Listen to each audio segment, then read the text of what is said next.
already introduced changes to help its customers, and that its parent company employs 40,000 people in the UK and pays around £1 billion in tax each year too.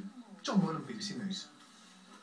Well, let's go live to our studio in Blackburn to talk to Matt Osborne, Risk Manager for the energy consultancy Inenco. Thank you very much for joining us.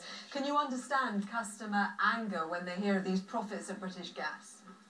Sure, and I think it's a valid argument. I think the company is in a sort of fine balancing act, though. Unfortunately, on the one hand, it has had to act responsibly for customers, and it is doing so with things like social tariffs, looking at providing subsidies for loft and cavity wall insulation, things like that will help consumers.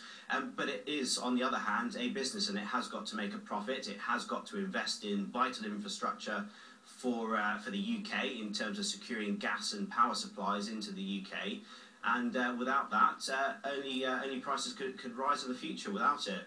But you say it has to make a profit. The residential energy supply arm of British Gas saw its profits go up 11%. And in November, it put its prices up 6%. When you look at those two figures together, people will say, well, why did it have to put up its cost to consumers by 6%? It looks like profiteering.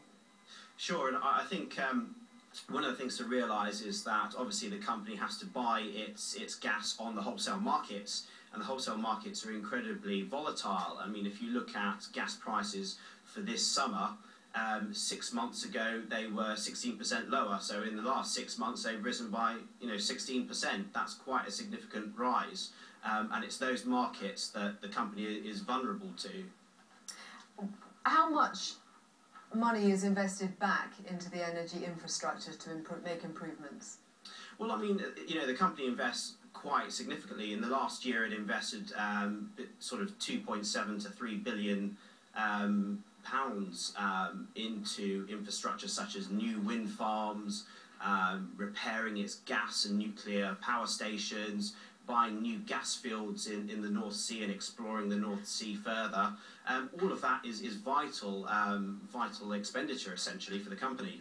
I mean, it seems there's only one way that prices are going, and that's up. And there doesn't feel to a lot of consumers to be real competition out there in the marketplace. All of the companies put their prices up by about the same amount around about the same time, and all enjoy big profits.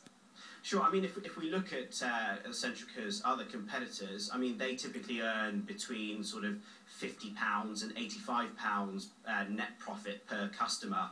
And, Centrica actually sort of earning at around sort of £50 per customer net profit is actually at the lower end of that scale, which puts things into perspective, I think. Thank you very much, Matt Osborne, Risk Manager for the energy consultancy Inenco. And we actually asked Ofgem